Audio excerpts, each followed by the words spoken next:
Okay, so good morning. Today's daf is daf nun bet of Sanhedrin. We're in the seventh chapter, and we are talking about the various forms of death penalty and how they're administered.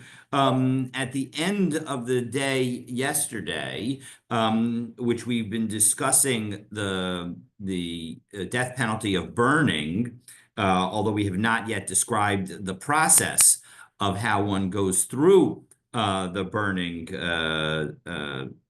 implementation of that death penalty. We did talk about one of the key sources of that penalty, and that is the daughter of a Kohen. Oh, let me share my screen, and then we'll really be good to go. The daughter of a Kohen who engages in some sort of immoral sexual action. So she is going to be punished with the penalty of burning. And we ended up having three different scopes of how that penalty would apply. The rabbis say that it only applies to a married daughter of a Kohen, because a um, a betrothed daughter of a Kohen, she would get the higher penalty of stoning, which any betrothed woman would get, as would the man, if they engage in a relationship while she has done kedushin but not yet done erisin. Has not yet done nisuin, excuse me, please. And so that is the position of the rabbis. Again, it only applies to a fully married. Rabbi Shimon and Rabbi Akiva say, we saw over the course of the day yesterday, both of them say that the verse applies to the daughter of a Kohen, whether she is betrothed or married. And that's consistent with Rabbi Shimon's view that the penalty of burning is actually the most severe penalty that we can have for anyone. And so as a result, we're going to give that's the most severe penalty. And so we can, so even though the Torah elsewhere says by na'ara me'orasa, when it comes to a betrothed na'ara, that the people involved in that relationship get stoning. So in this situation, no, she's not going to get stoning. She's going to get a burning, because that's even worse. And so as a result, the pasuk that talks about the daughter of a Kohen will she'll be subject to burning no matter what, whether she is fully married or just betrothed. And Rabbi Yishmael, the third view, which is the one that we saw at the very end of the day yesterday in a long brisa that we finished, but we ended with Rabbi Yishmael asking a question to Rabbi Akiva, where we saw that the verse only applies to a betrothed daughter of a Kohen. And a married daughter of a Kohen receives strangulation just like any other married woman. And so as a result, it is only for betrothal. And again, Rabbi Yishmael thinks that the penalty of, like Rabbi Shimon and Rabbi Akiva, Rabbi Yishmael thinks that the penalty of burning is more severe than stoning. And so as a result, that's why the Torah goes out of our way. It goes out of its way to say that a daughter of a Kohen gets burning, because burning is the worst. And as a result, we've changed the penalty from stoning, which is the penalty for a betrothed woman of other, who's not the daughter of a Kohen, to burning for the betrothed daughter of a Kohen. So that's the overview. And we concluded our discussion yesterday with a brisa that, again, detailed Rabbi Yishmael's view and included a conversation between Rabbi Yishmael and Rabbi Akiva. And the brisa ended with the following question. Rabbi Yishmael asked, listen, Rabbi Akiva, you said that the vav in uvat, because the pasuk begins uvat ish kohen, that vav tells us that not only will well, let's back up one step and then we'll understand the question even better. The I'm language. sorry. Well, I just wanted to clarify the Rabbanan. Are we saying that the bat coin from Erosin gets a greater penalty than the bat coin from Nisuin? Yes. Yes. Isn't that, seems counterintuitive. You would think in the suing, if she's already married, if So she's we've been not doing talking about this over the last few yeah, days, and you're absolutely right. And that there is an element that you might have argued in that direction. But here's the logic that the Torah basically uses. When a woman becomes is subject to erisin, she is not allowed to have relations with anyone, including her husband. And as a result, that makes her having relations with somebody, especially who's not her husband, way worse than just having relations once she's married. Because once she's married, it's true she's not allowed to have relations with any other man, but she can have relations with her husband. And so as a result, the Torah, as we've understood it, goes out of its way, according to the rabbis, to say, listen, when it comes to a betrothed woman, we give the two of them the worst possible punishment, and that is stoning. That's the rabbi's view. So you're absolutely right. But now let's go back to the brisa. So, to raise the question, but that's the basic answer, is that because a woman, according to the rabbis, who's an erisin, is not able to have relations with anybody, we're going to punish her the most if in fact she has relations when she's an arusa, namely has betrothed. Okay, so the backup is the following. There are two psukim in the Torah that talk that where there is a reference to um, um, uh, uh,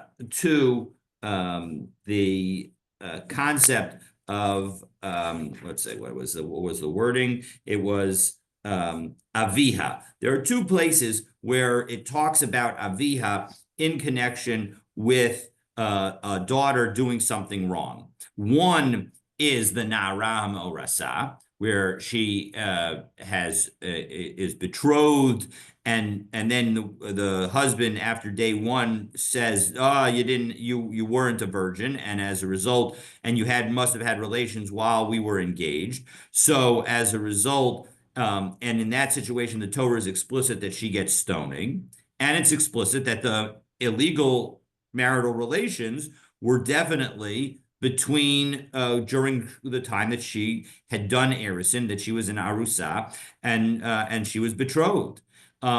So as a result, Rabbi Yishmael's view was that, listen, the simplest read is just as the psukim that talk about the Na'ara Ha'orasa are dealing with a Na'ara Ha'orasa, so too, where there's only betrothed, so too when we deal with the Bas Kohen and we reference Aviha, it must be also that they're talking about a betrothed woman. And Rabbi Akiva agrees with that.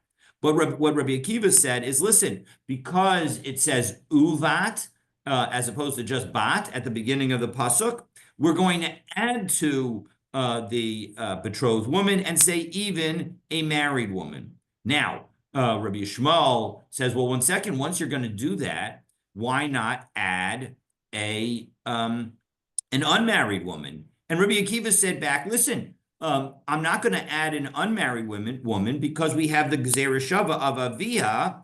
And so as a result, I don't need, that Gzera Shava is on some level, I might think, limiting. And so as a result, I am not, I'm going to limit it just to a married woman and a betrothed woman when it comes to a Bas Kohen. So that ends up being Rabbi Akiva's view. So we ended the Brisa yesterday with Rabbi Yishmael asking the following. Once you're using the Vav and Uvat to add, you should also have the penalty applied to an unmarried woman. And if you're using the Gzera Shava with Na'ara Ha'orasa to limit the scope of the penalty that applies to the daughter of a Kohen to exclude an unmarried woman, then you should also use it to exclude a married woman. So that's the question that the Brisa ended with. And as we pick up with the third line of Nun Aleph Amud Bet, the Gemara is going to attempt to provide an answer for Rabbi Akiva. So the Gemara says, I'm sorry, one quick question. But this does not include a situation of bonus, right? yes, it does not include a situation bonus. Okay. This is all voluntary with warning, etc. Rabbi Akiva, ahani gzeira shava lemute penuya. I'm sorry, the Rabbi Akiva. What would Rabbi Akiva say? Ahani gzeira shava lemute penuya, ahani basumas lerabos as a nesua. You have the gzeira shava. Basically, he says yes. You can do the two things. You can use both the gzeira shava on the one hand to exclude an unmarried woman, and the addition of the vav to add a married woman. For Rabbi Yishmael, as Rashi tells us, what in the world was Rabbi Yishmael thinking? Isn't it obvious that that must have been what Rabbi Akiva was going to say? No, Savramidika Amrle Basu Vas Shmamina Hadar Beid Migzera Shava. No, he thought that Rabbi Akiva only believed in one of the two learnings, either the addition of the vav in uvas, in which case, and therefore he recanted his viewpoint of the Gzeira Shava, or he should only hold of the Gzeira Shava and not the vav of uvat. The Rabbi Yishmael, hi bas uvas my darish bay. Okay, so now we've resolved Rabbi Akiva. But what in the world does Rabbi Yishmael do with the extra vav in uvat? So, miboyle l'kedatani avui de bar Avin, that he used it for a brisa that was taught by the father of Shmuel bar Avin. Lefisha matzinu shechala kakasav b'zacharim bein tamimim vein male mumim. We see in the Torah that the Torah distinguishes between blemished and unblemished Kohanim. And so as a result, Yachol, I might have thought, Nachalok Bivnosehen, we should make a difference among their daughters as well, so that maybe the daughter of a Kohen who has a blemish would not have the same sanctity. So Talmud Lomar, Bas Uvas. So the addition of the U, if Uvas, that teaches us that in fact she does, that even if her father has a blemish and therefore is unable to offer sacrifices in the Beis Hamikdash, we are going to still treat her as the daughter of a Kohen in connection with this punishment. The Rabbi Akiva, how does Rabbi Akiva know that in fact even the daughter of a blemished Kohen, a Kohen with a mum, is also subject to the death penalty of burning? May haim makrivim v'hayu kodesh nafka. No, they know, he knows that from the fact that the Torah tells us, and this is talking about, again, potential, involves the halachot. This is from Vayikra Kaf Al Pasuk Vav, where it talks about the laws associated with Kohanim, and it says that they're going to that they're offering these sacrifices, therefore they shall be holy. And the reference to "they shall be holy" is generic. It has, as Rashi says, second to last line in Rashi, beginning of the line, v'hayu kadosh l'rabos af balei mumin l'kedusha. The point is that they shall be holy. Either you could say it's the vav of the they shall be holy, or just the fact that it's they shall be holy in a generic fashion. It would include every kind of Kohen, even one with a blemish. The Rabbi Yishmael, so why isn't that sufficient for Rabbi Yishmael? So imihahi hava mina hani mili inhu aval benosehen lo. The Rabbi Yishmael says, I might have thought that that only would apply to the men and not to their daughters. So Kamash Malan, not so. So that's why Rabbi Yishmael needed Bat Uvat to teach that. The Rabbi Yishmael, Hi Es Avia Hi Michalelas, my Darish Bey, as we turn to Nun Bet Amud Aleph. So why, in fact, what does he do with Es Avia Hi Michalelas? Because remember, the way he uses learns that the Bas Kohen is going to be is only dealing with a betrothed Bas Kohen, is because he uses the Na'ara Ha'orasa in a binyan av manner, and so as a result, he doesn't use any of the language associated. He doesn't make it a Gzeira Shava. He doesn't use any of the language associated with the psukim that involve the Bas Kohen. And so as a result, as Aviyahi Michalelas is available for him to use for a different purpose. So Mibai Leila Kedatanya, he uses it for the following purpose. Haya Rabbi Meir Omer, Rabbi Meir used to say, Ma Talmud Lomar es Aviyahi Michalelas. What do I learn from that phrase? She'im Hayu Noach in Bo Kodesh. The point is that if in fact the father was treated as holy, Noach in Bo Chol, they're not going to treat him as holy any longer. Kavod Noach Noagin bo kavod, if he was honored, Noagin bo bizayon. If they honored him, they're going to treat him with contempt, with disgust. Omrin arur shazu yalad. They're going to say, cursed is the one who had this child. Arur shazu gidel. Cursed is the one who raised her. Arur sheyatza zo michalatzav. Cursed is the one who came from this person, because this woman is not not acting properly. And so as a result, that's what it's telling us. And Amar Rav Ashi says, Kaman Karinan Rishia bar Rishia. How do I know that we can call somebody a wicked person, the child of another wicked person, even if in fact their parent was actually righteous?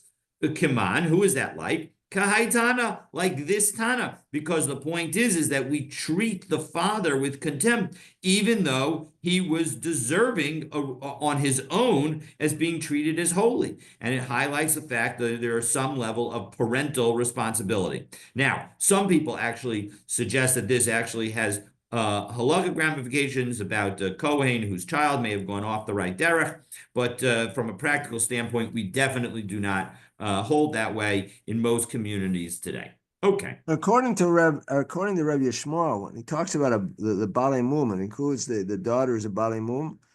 The daughter is the daughter of a Balei Mum. Okay, I originally thought it was the daughter herself has a mum, but no, it's the daughter of a Balei Mum. Daughter of a Balei Mum. So would that include, when we're talking Kamash Malan, he says, "May I honey mili inu and so forth." Aval benoteim, lo, we would think the daughter's not, right? Right. Doesn't that refer? It doesn't refer to the daughters, but it refers to the daughters of I might have thought that the punishment of burning only applies to daughters of Kohanim that are free from mumin, that are free from blemish. So the Kamash Malan, no, it also applies to daughters of Kohanim who have a blemish. So would that include a halal? No, we're talking about a physical blemish.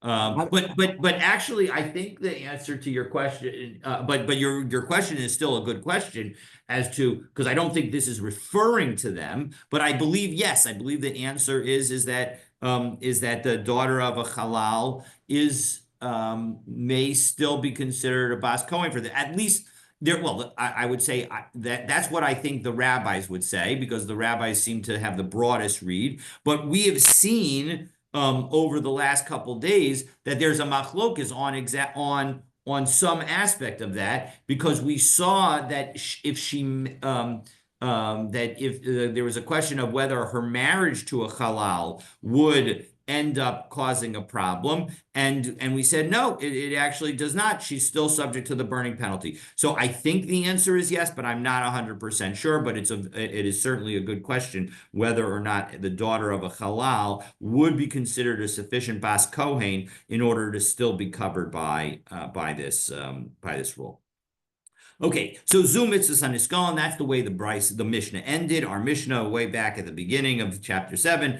So what did that mean? My tana dekatani zu mitzvahs haniskal. What does that mean? It's our Mishnah didn't actually tell us the procedure. Mishum detana nigmar hadin motziin otolasaklo, because in the last chapter, we had the Mishnah where it told us all of the details about taking out somebody for stoning. Beis Eskila haya gavoa shtei komos. It said that the location needed to be twice the height of a person, 2 stories high. V'aidi to kaboy lemisne mitzvahs hanisrofim. And since we're about to, in the next Mishnah, tell us what the procedures are for burning, so as a result, we're going to end our Mishnah with these are the procedures of the stoning, meaning that those are the procedures that we saw in the prior perek.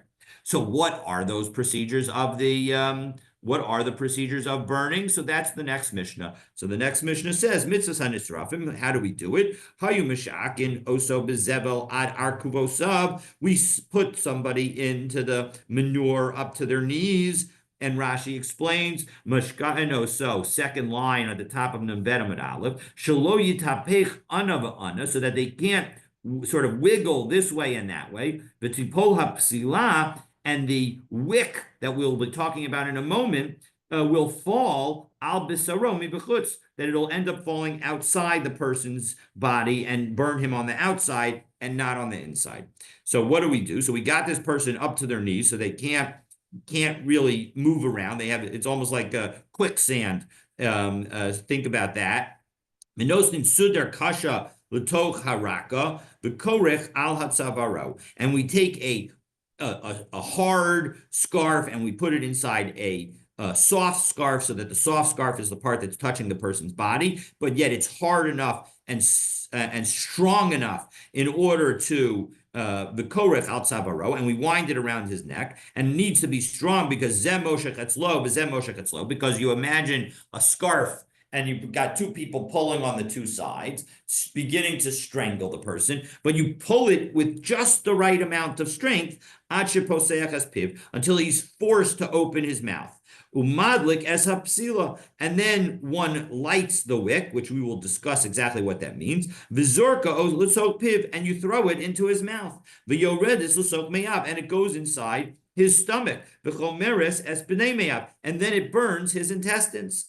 Rabbi Yehuda says, Afhu imes biyadam. 1 second. If he ends up dying accidentally through the strangulation, lo hayim mekaymin bo mitzvah sreifa, he wouldn't have been burned as it's supposed to. So ella posech as piv bitzva shelo b'tovaso. We open his mouth with tongs, and even against his will. Umadlik es hapasila, and then we light the wick, v'zarka l'tok piv, and we throw it inside. V'yored es l'tok meyav v'chomer es b'nei meyav, and it ends up burning his insides.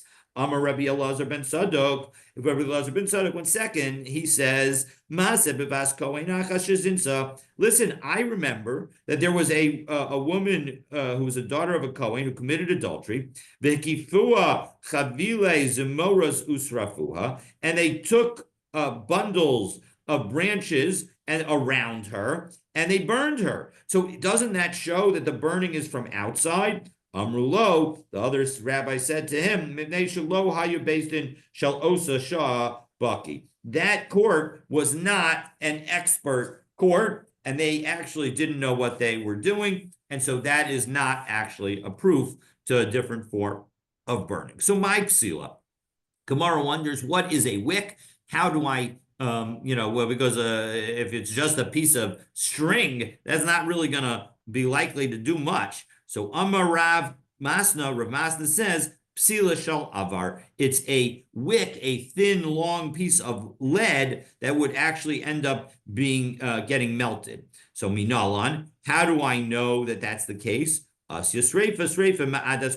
So opinion number 1 is that it's based on the connection of the word sreifa, both in connection with the Bas Ish Kohen, because it says be'esh tisaref, she should be burned in with burning, with a fire she should be burned. Malahala, and it says burning in connection with the community of Korach, where it says es machtos hachatoim ha'ela b'nafshosam v'asu osam rikuei pachim tzipoy lemezbeach ki akrivum levnei Hashem v'yikdashu v'yula. Oh, I'm sorry, that's not the right pasuk.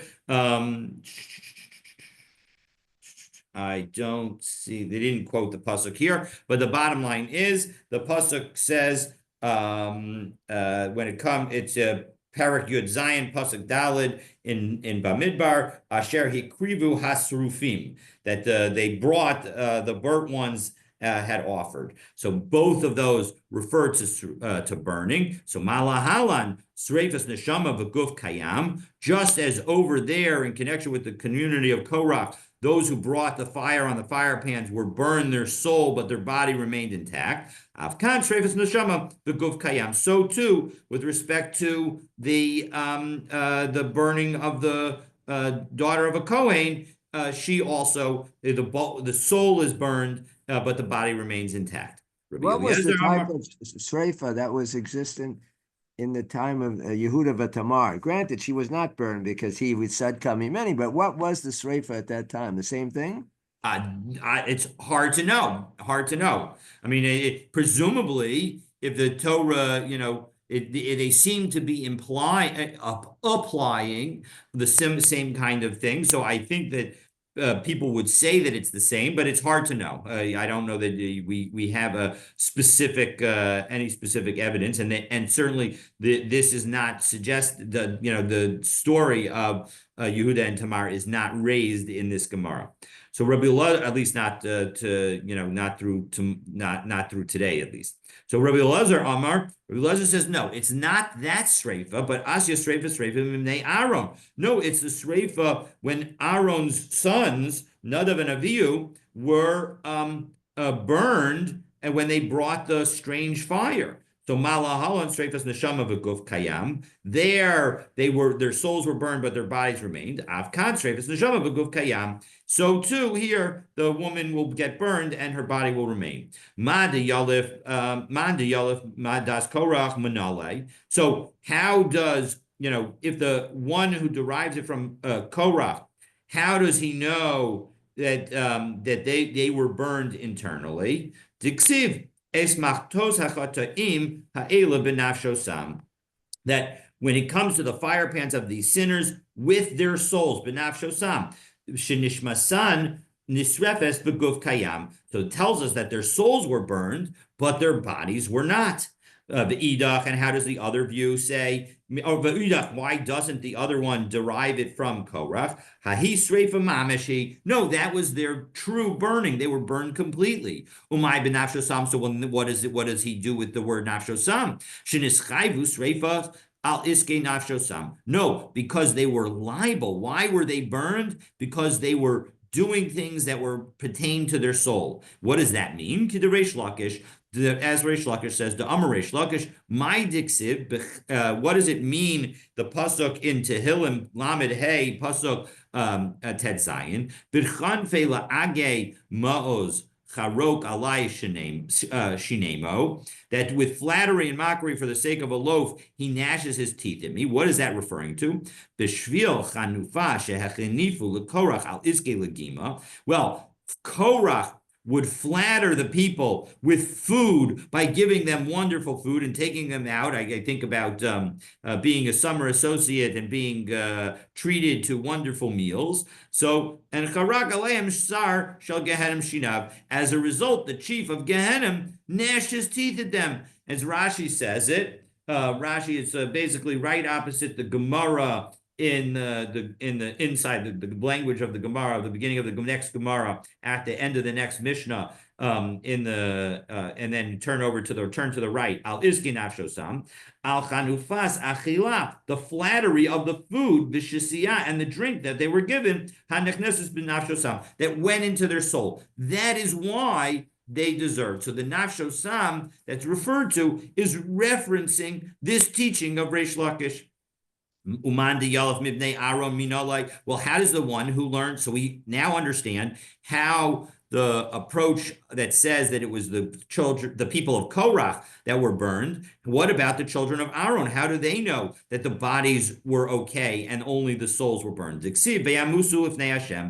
died in front of Hashem. What does Vayamusu mean? Vayamusu suggests ke'ein misa, a regular death. Meaning you could, with the, in general, an a death that is not based on the harm of one's body, you don't see anything wrong on the outside. So as a result, that's exactly the kind of death that they had. The idach, how do the other ones say? Why don't they say that the sons of Aaron died and their bodies were survived? Hahus reifa mamish v'havai. No, there too it was actual burning. Umay diksi vayamusu. Well, why does it say and they died? Meaning that they died and it looked like it was only internal. Because when it began, it was only internal. Titania Abba Yossi ben Dostai Omer. Abba Yossi ben Dostai says, Shnei chutim shel eish yatsu mibeis kodesh hakodeshim. Two lines of fire, two strings of fire it came from the Kodesh HaKodeshim, and it broke into 4. And 2 went into the nostrils of this one, and 2 went into the nostrils of the other one, and they burned them. Sort of, again, I think that's the way you, I think at the end of Raiders of the Lost Ark, you get that kind of situation. So clearly they had potentially they had seen this Gemara. All right, V'aksiv v'tochal osam. But 1 second, I don't understand. The pasuk says that the fire consumed them, and Rashi tells us demashma. This is Rashi 1, 2, 3, 6, 9, 12, 15, about 18, 19 lines up in the Rashi. We're talking about Aaron or Korach here? Now we're talking about the children of Aaron. Children of Aaron. It says that they were consumed. This is again a pasuk in Vayikra Perek Yud pasuk Bet. But Demashma miut. The otam implies some kind of limitation. Otam below davar acher. They were burned, but not something else. Now, if you say that it was referring to the burning of their insides and not their outsides, well, then it makes total sense. The im hakol nisraf. But if in fact you say their entire bodies were burned, my kamamait. What are we going to exclude? Umishani, and now we can jump back because the Rashi quotes the language back from our into our Gemara. Osam below big dayhem. No, what the person who says that they were consumed completely could say is that they were consumed, but their clothing was not. The Nalif. All right, so now we have both of the different versions. We totally understand how they were, how it all worked, and how the two opinions come to be. And now the question is, why don't we learn it from a different source?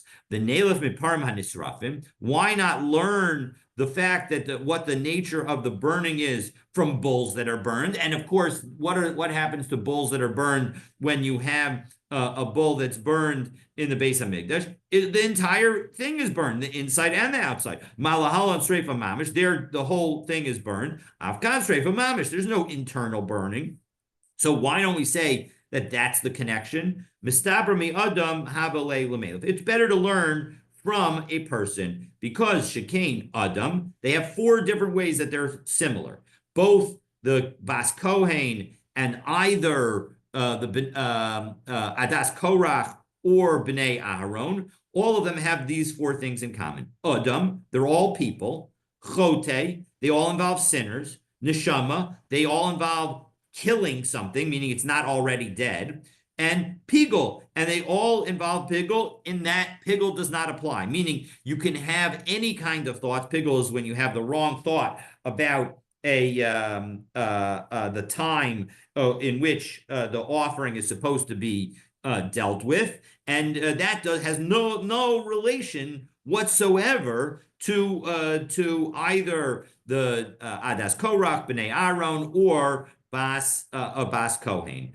And whereas all 4 of these are not true when it comes to the burned bull. So Adarabba, maybe I can make you the other argument. Miparam anisrafim havalelameh, that should learn it from the burned bulls. Shekain machshir, because those are acts that we are commanded to do, meaning we're commanded to burn the bull and we're commanded to kill this woman. So that's that's the connection between the two. And Ledoros, and unlike Bnei Aaron and Adas Korach, which were once in a generation kind of events. So, but these apply to all generations. They're ongoing commandments. So don't those 2 connections suggest that we should follow the bulls rather than Adas Korach or Bnei Aaron? No, Hanaf Nefishin. 4 is more than 2. So as a result, we're going to go with either Adas Korach or Bnei Aaron. So man de Yalav Ma'adas Korach, my time lo Yalav Bnei Aaron. Why don't they learn from Aaron? Now, of course, we said, well, from Aaron, they would think that the entire body would be burned. Well, yeah, fine. Let's learn it from the sons of Aaron and say that the entire body needs to be burned. And we'll derive from there that the entire body needs to be burned. And similarly, you could ask the exact opposite question and say, why don't the people who learn it from Bnei Aaron learn that the entire body needs to be burned from Bnei Korach. Amar Rav Nachman, Amar Rabba Baravua, Amar Kra. So Rav Nachman says, in the name of Rabba Baravua, something that we're going to see several times over the course of our Masechet, and we've seen already a few times that the Torah says, "V'ahavta l'reacha kamocha." You should love your neighbor like yourself. Barur lo misa yafa. Choose a nice death for them. Well, 1 second, well, once you tell me that we want to choose a nice death, meaning we want to choose a death that is as quick as possible and does as little damage to the body as possible. So won't we, of course, know that this is what we should do based on our own thinking? Why do we even need a Gzeira Shava to either the Bnei Adas Korach or to the Bnei Aaron? So, ilav Gzeira Shava haba amina streifas neshama beguf kayam lav streifa he klal, that I might have thought that if we didn't have the Gzeira Shava and we only had to use the V'ahavta l'reacha kamocha, I might have been concerned that maybe the burning of the neshama without burning the guf is not considered burning at all. The imashum v'ahavta l'reacha kamocha lapish lech, and how would you fulfill v'ahavta l'reacha kamocha lapish lech avile zumoros ki hechi delisrof la'agal? You want to try and add fuel to the fire so that the body gets consumed quickly. Kamash malan. So that's why we need both the Gzeira Shava and the teaching associated with V'ahavta l'reacha kamocha. The ukvar hayu. Okay, so now we are ready for some asides. So having referenced Nadav and Avihu, the Gemara explains, provides a reason, one potential reason, and there are many in the Midrashim, as to why Nadav and Avihu were punished. It just seems a little strange that the Gemara has to bring this Sreifat Taparim almost from left field. We have a whole discussion, Aaron versus Korach, and I mean that would be sufficient. All of a sudden, we have the Sreifat Taparim in the midst of this. Well, again, I think that the reason that it brings it is because that is an affirmatively good thing you're supposed to do, meaning God commands us to do the burning of the parim, and God has commanded us to do the burning of the bas kohen. And in addition, those are both commandments that are meant to be for forever. So as a result, there are connections between them, and I think that those two connections are why the Gemara asks the question. Okay, but now we're going to jump to the story of Nadav and Avihu and explain why, at least in this Gemara, they may have been deserving of death. Ukvar hayu Moshe v'Aaron mahalchim b'derech v'Nadav v'Avihu mahalchin achareim. So Moshe and Aaron were walking, and Nadav and Avihu were walking behind them. V'kol Yisrael achareim, and all of Israel was behind them, meaning that they were they were moving the camps, and Moshe and Aaron were leading the way. Amar lo Nadav la'Avihu. So Nadav says to Avihu, when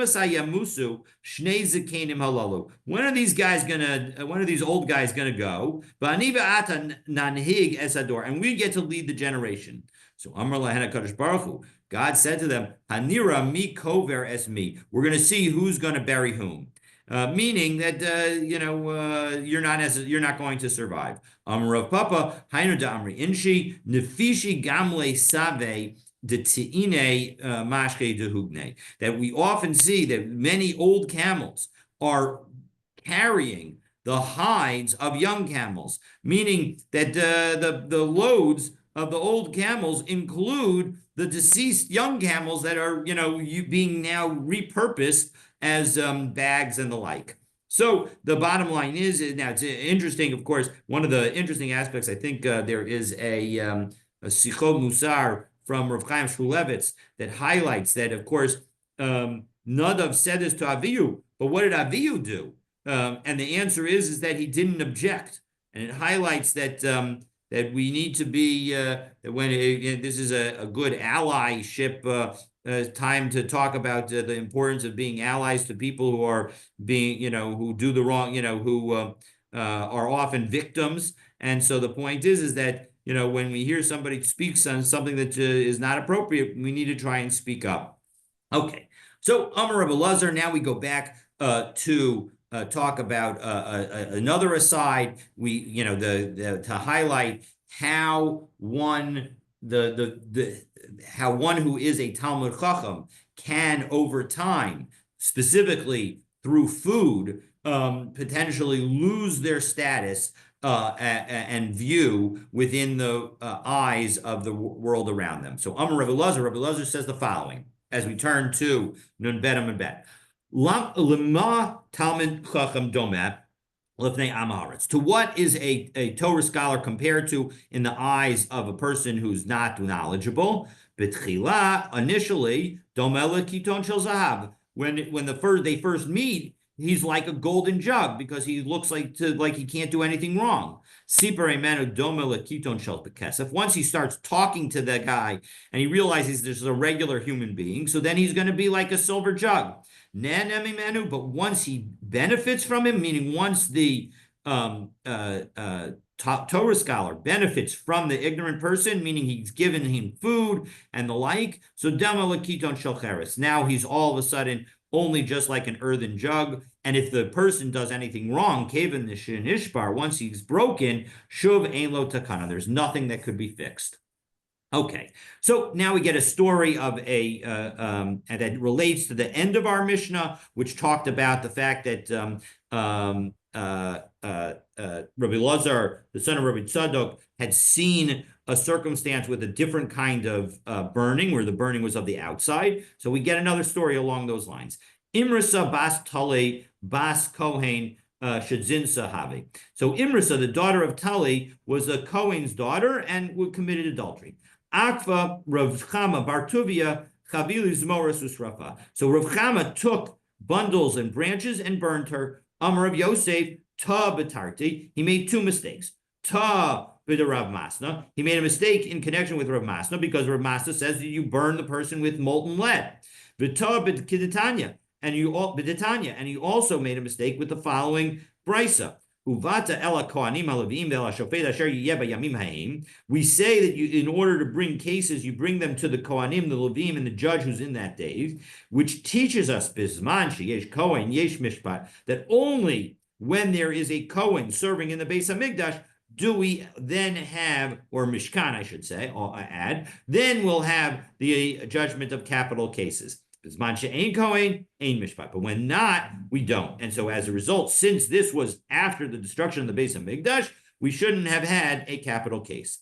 There was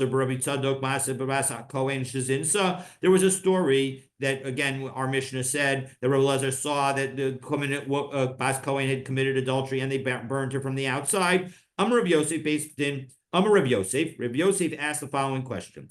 Based in Sheltadokim Haba. That was a case where there was a court of Sadducees. But Haki Amar Lahu v'Haki Ahadra Lahu.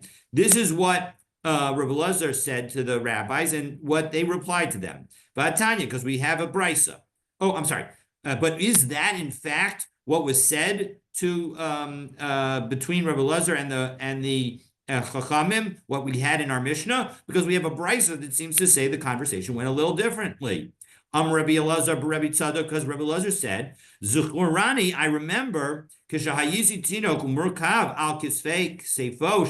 remember I was a small child and I was riding on my father's shoulders, and they brought out a Kohen's daughter who had committed adultery. And they surrounded her with bundles of branches and they burned her, meaning that they burned her from the outside, not the way Rav Mazda says. So Amrulo, so the rabbis say, Katan Hayisa, you were a minor, Ve'en Mevi'in Raya Mina Katan, and that is not sufficient proof. Maybe your memory isn't perfect. That's not a proof. So we see that there was a situation where he was a small child, and we see the situation in our Mishnah. So what's the story? How do we square those two misshapen items? So Shnei Mas and Hayu, there were two different things that happened. So if there were two different things, Hi Amar Lahu Beresha, which one did Rabbi Elazar say first? So Ilema HaKamaisa Amar Lahu Beresha, if you say that the one in our Mishnah was the one that he said first, Amar Lahu Kishahu Gadol below ashkachu bey. If they're not going to listen to him when he was an adult, Amar lahu kishu katan ba'ashkachu bey, they're going to listen to him when he was from a story when he was a child. Can't be. Ella ha amar lahu beresha. It must be that the other one he said first, namely when he was a katan. Va'amrulei katan hayisa, and then he said you were a katan. Va'amar lahu kishu gadol, and then he gives the story when he was an adult. Va'amrulei v'mnei lo hayu based in shels osa shah baki. It's because that one was not an expert based in. So now we Which get one to wasn't? the one that said that burned from the outside. When he was an adult and burned from the outside, that wasn't an expert based in. And as Rav Yossi said, it was actually a based in shel tzedukim. So mitzvahs hane'aragim. So the next of the punishments of the death capital punishments is neheragin, which is beheading. Hayu matizin es rosho b'sayif. You cut off the head with a sword. Kedera shahamalchus osa, the way governments do so. Rabbi Yehuda Omer, excuse me, nivel hulo. That's a disgrace for him.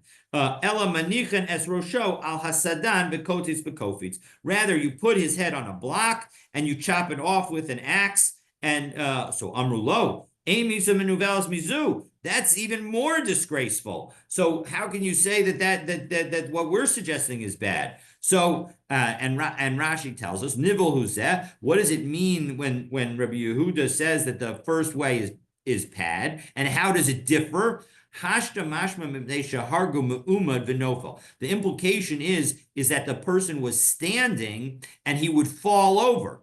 So that's why the first is considered menuvel, and the second is considered menuvel because you essentially put his head down on the chopping block, and that is not, and then you're using an axe as a method of striking. So now the Gemara asks, Tanya, Amar Lahen. I'm sorry. So now didn't scroll. So here we go. So Amar Lahen. Rabbi Yehuda l'chachamim. So the Abraisa continues the conversation between Rabbi Yehuda and the Chachamim. I know that in fact you're right, that this is also not a great death. What can I do? My disgraceful death is better than yours. You admitted that you are doing what the governments around the world do in order to cut people's heads off. And we have a principle. This is in Perek Yud Chet of Sefer Vayikra. It says we don't follow in their ways. So how are we allowed to do that? We can't do that. And so as a result, we have to find our own method. V'Rabbanan Kevan Diksiv Sayef Oraisa, because the Torah says. So how do the rabbis respond? They say, look, because the Torah says that we use a sword, lo minahu kagamrina. We didn't learn it from the non-Jews. De'ilo temahaki, because if you don't say that, ha detanya sorfin es al hamalachim below madarke ha'amori. We have a brisa that says that we burn the king's possessions, personal possessions, and we don't allow anyone else to use it. And that is not a violation of following the ways of the Amorim, because even though they do it also. Hechi sarfinan, how are we allowed to burn them if in fact what you're saying is true? You're not allowed to follow their ways. Because it specifically tells us in the Tanakh that it was recorded that they burned the possessions of a king, Diksiv uvemisrafos ovosecha, in connection with Tzidkiyahu, I think this was, Tzidkiyahu, excuse me, in connection with Tzidkiyahu. So lav minayu kagamrinan, we don't actually learn it from the non-Jews. V'hachanami kevan dekasiv sayif b'yoraisa lav minayu kagamrinan. So similarly, we have the sword in the Torah, and so as a result, we're not learning it from them.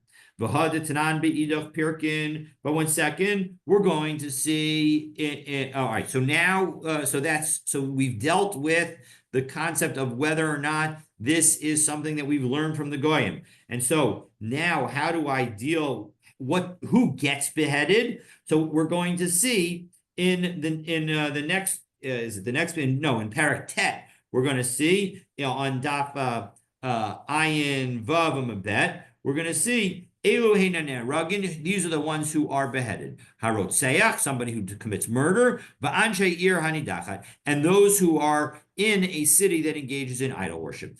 When it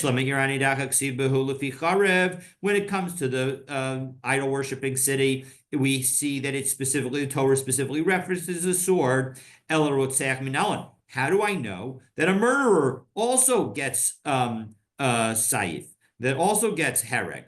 So Titania nakom yinakim, when it comes to somebody who hits their slave and causes their slave to die, and we say that they shall be avenged, meaning that they're going to also get a punishment for having killed their slave. Nikimazu Ena Yodea Mahu, but what is this vengeance?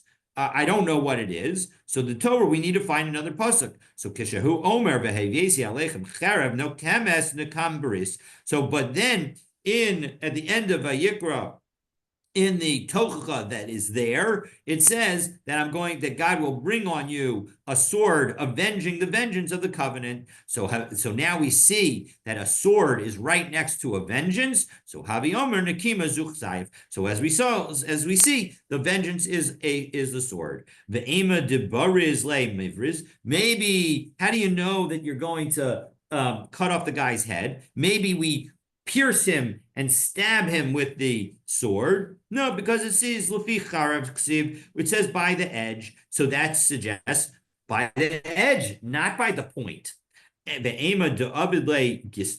Maybe you should cut him. Rashi explains Gistra Chokol Orchol L'Shnayim. Basically, you should cut him down, meaning instead of cutting across and cutting off the head, we should cut down and basically slice him in half, which would also kill the guy. So again, as we've seen, Amar Rav Nachman, Amar Rabba Baravua, Amar Kra, V'Havdol Recha Kabocha, Bror Lo Misi Yafe. We want to choose a nice death. Ashkechan Dekato Avda. So 1 second. You've now shown if the person kills a slave. Bar Chorin Minalan. How do I know if the person kills a free person that he also gets this penalty? V'lav Kal V'chomer who? No, it's a Kal V'chomer, because what would be the penalty if we don't have any details of a penalty, of a death penalty in the Torah? Then Rashi tells us that the death penalty is chenek, is strangulation. So isn't it a kal v'chomer? Katal avda b'sayif. If he kills a slave, he's going to get killed with a sword. B'achorin b'chenek. But are we going to actually kill a free man with strangulation? As Rashi says, Katal b'achorin dulog siv bei elamisa stam. It only says that the person gets killed. The kol misa stam, and anytime we have an unspecified death, Cheneku, it should just be strangulation. So as a result, the Kal V'chomer is telling us that no, we should move it up from strangulation to Sayef, to Hereg.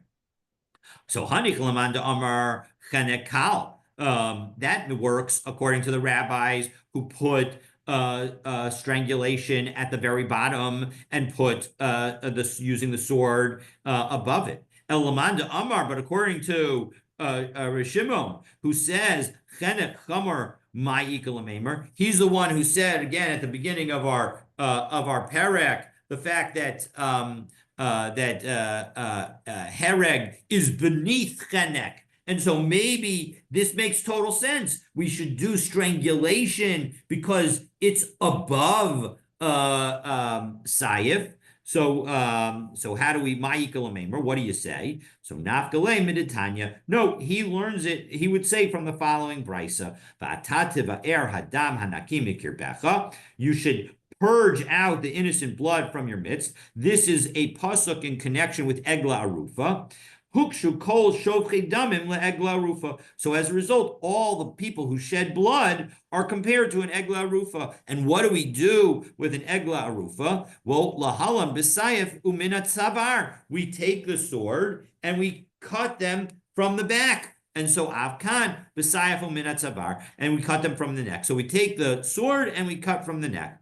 Ima lahalan bekofetz umimul oref. Well, 1 second. Well, wait, maybe we should take an axe and from the back of the neck. Afkan bekofitz umimul orif. Maybe again we should take it axe from the back of the neck, which again that seems to be exactly what Rabbi Yehuda suggested in our Mishnah. So, why not go with Rabbi Yehuda's approach? Again, Amar Rav Nachman, Amar Rav Abuavua, Amar Krav for the third time today. V'ahavta l'recha kamocha, bror lo misa yafa. We want to choose a kind death for the person. So I wish everybody a good day. Sorry for not scrolling. That's going to bring us to the next Mishnah, which is going to detail the procedures for strangulation. But for those details, stay tuned for tomorrow's daf. Wishing you all a Shabbat Shalom. We're bringing Egla Rufa here, right? Yes, Egla Rufa, and we're saying that just like the Egel, the cat that we're going to kill in the valley by the water, we're going to do the exact same thing by the person who killed somebody, namely effectively cut off the head of the person, just as we're effectively cutting off the head of the cat. So Sorry, now I can't hear you. No. So the question I have then is that we learned above, maybe the previous Amud, that we didn't like to learn from the Parim to B'nai Adam. And here we're learning from Egla Rufa to discuss Sayef. Why does the Gemara like it here, but not over there? An excellent question. I would answer you that over there, we had a choice, right? We had another place to learn from. Here, we're focusing on how we do, right? And so as a result, we can learn from the burning associated with a person. And in the end, a burning of a person had 4 things in common. Here, we don't have too many situations where a sword is used to kill somebody and give them effectively a death penalty. And so as a result, that we don't, now the question is, maybe we should be dealing with all the sword killing in Nevi'im, and maybe you ask a good question from that perspective. But again, those sword killings don't have the language of Lefi Charev. Lefi Charev tells us that we're going to be cutting, slicing. And so as a result, we need another situation where we engage in slicing. And so as a result, that's the closest suggestion for us is the Egla Arufa. And so that the point is that we don't have the counter arguments that we had back in connection with the Nisrafin earlier today. But here we don't, because we don't have the counter arguments, so that's why we can stick with the Parim. Over there, if we only had the Parim and we didn't have the situations of Adas Korach and Bnei Aaron, so then you're right, we would have learned from the Parim. But here we have just the Egla Arufa, and we have the ability to learn from it. So that you can also, I think that's probably the best and strongest argument. Again, it's also on some level, it is a I guess this is probably I'm not sure whether it's quite a binyan, but in any event, I was going to say maybe this is Gzeira Shava, but I don't think it's really Gzeira Shava. But the point is that it's we're learning from one reference of innocent blood to shedders of innocent blood to other references of shedders of innocent blood. So again, the point is that we have this pasuk that can teach us more than just is what is covered. And so as a result, again, without any reason to say no to it, so then and of course again, all of these different, other than a Kal V'chomer, all of these things are based on tradition, is our understanding. And so there was this tradition that we're able to learn from Egla Arufa.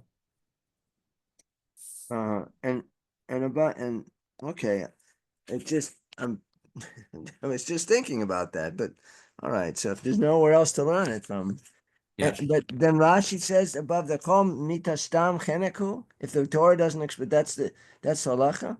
Yes, that's my understanding. Anytime when we just say that the Torah says that we kill somebody, it means strangulation. The one exception is essentially murder. That where we say no, it means where because of the learning that we did today, it means sayif, it means hereg, it means, which are all the same thing, which means beheading. So was Rashi asking a question there? Did the locative Yes, Rashi's explaining what the what the Kal Vachomer is. You know, why it's a Kal Vachomer. Because after all, maybe the murderer should get one of the top, maybe the murderer should get stoning or burning. So, but no, the point is that the two choices that we have for the one other choice that we have for a murderer is strangulation. And when you compare, since we say that the murder of a slave gets you beheading, and beheading is a more powerful death penalty than strangulation, then we certainly, if you kill a non-slave, you're also going to get beheading rather than strangulation. Exactly. All right, but I beheading gotta go. I got is worse, right? what? Because strangulation is according to the rabbi, strangulation is at the bottom, and Right. one above that is beheading. Whereas, of course, Rabbi Shimon flips it, and that's why we have to use the Gzeira Shava or the Binyanav from Egla Rufa. Only according to Rabbi Shimon do you need to use Egla Rufa. The rabbis don't need to use Egla Rufa because they have a Kal Vachomer.